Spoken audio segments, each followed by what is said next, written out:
ప్రేక్షకులందరికీ హోలీ శుభాకాంక్షలు.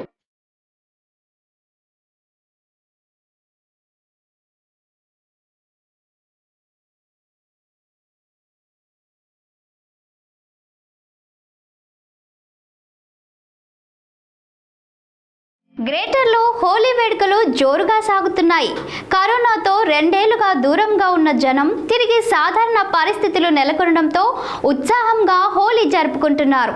చిన్న పెద్ద తేడా లేకుండా అందరూ కలిసి రంగులు పూసుకుంటూ డాన్సులు వేస్తూ హోలీ పండుగ చేసుకుంటున్నారు.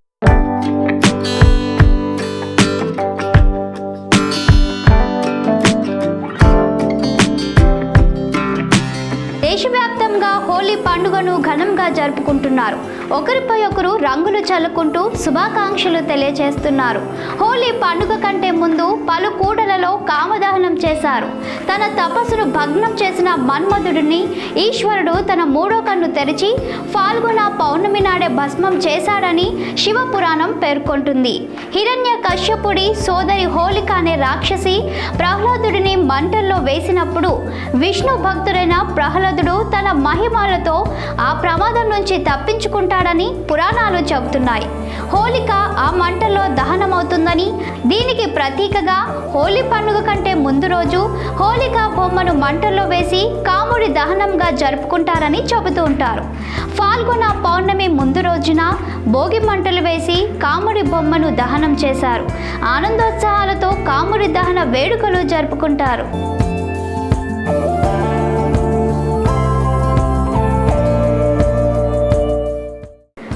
సామాగ్రితో దుకాణాలు సందడిగా మారిపోయాయి.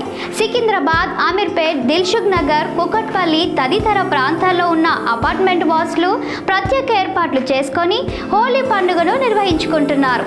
అయితే హోలీ పండుగ సందర్భంగా ఉపయోగించే రంగుల విషయంలో జాగ్రత్తగా ఉండాలని వైద్యులు సూచిస్తున్నారు. శరీరాన్ని ఎక్కువగా కప్పి ఉంచే దుస్తులు వేసుకోవాలని, కోవిడ్ జాగ్రత్తలు పాటించాలంటున్నారు. హోలీ పండుగ సందర్భంగా ప్రజలకు రాజకీయ, సినీ, ఇతర రంగాలకు చెందిన ప్రముఖులు శుభాకాంక్షలు తెలియజేశారు.